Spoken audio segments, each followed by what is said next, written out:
Good morning guys. Ito po yung drive natin, group set to ng Dura Ace 2014 model. Medyo luma na. Ay goods pa rin kahit luma. Ang problema lang nito guys, kung titingnan mo yung chain, sa chain mismo. O pag hilain mo dyan banda, makita mong may gap, unat na. So means dapat na palitan, oh. Kita mo, malaking gap. Pag hinila mo ganyan, malaking gap. Need na palitan para di masisira yung mga ngipin ng ano mo, crank, saka yung sa sprocket.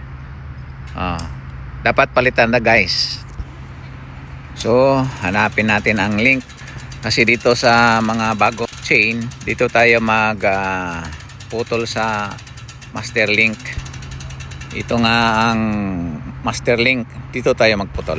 Siyempre kailangan natin ng master link plier. Ito gagamitin natin. Ganito lang ang paggamit ng plier na ito. Parang ordinary plier, ipit mo lang siya para mag-slide inside yung mga lock. Yan, oh, 'di ba? Tanggal na. Tapos yan, mga master link. Yan ang tinatawag na master link. Ito naman ang bagong kadena natin, KMC.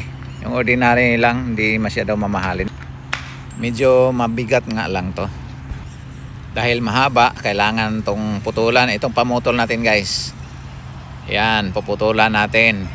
Ang basehan natin, yung same numbers ng lumang chain. Yun din ang natin. Doon tayo magputol sa parehas ang bilang. O see? Binilang ko yan, parehas ang bilang. Ang luma, yun ang mahaba. Means unat na talaga guys. Dapat napalitan. At huwag mong kalimutan, bigyan mo ng tension ang kadena doon sa crank para maghigpit siya yung master link. Yan, check natin. Yun o, di ba? Wala na siyang gap. Meaning naka-sit in properly na doon sa mga ngipin yung kadena natin. Wala nang slack, wala nang gap. So testing. Okay, akyat, baba, baba. Oh, tama lang guys. Thank you for watching.